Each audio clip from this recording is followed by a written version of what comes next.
ringun hi aral hunin min lokai ange Katarau riang vai hian tina sordan lui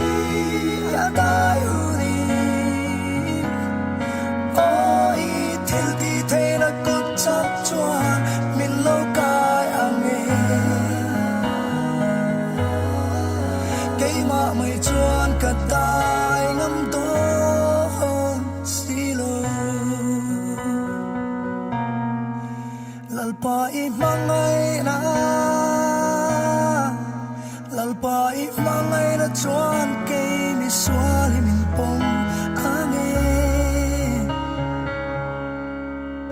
Lalpa I mangai na Lalpa I mangai na chuan keimi suali min pong ange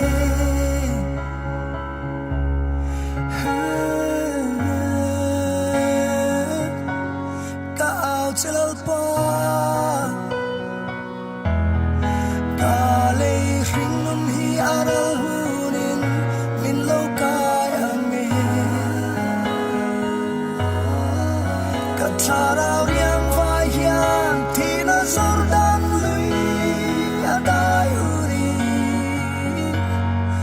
Oi til ti te na kut chak chuan min lokai ange Keima mai chuan katai ngam don silo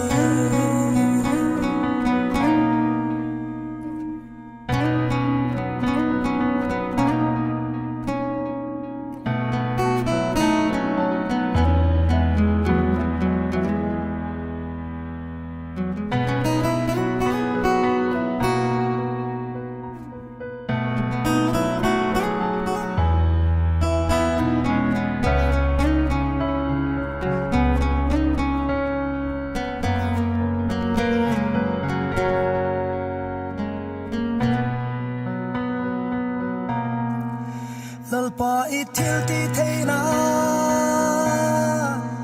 Lalpa I til ti te na chuan keimi suali min siam tharlo Lalpa I til ti te na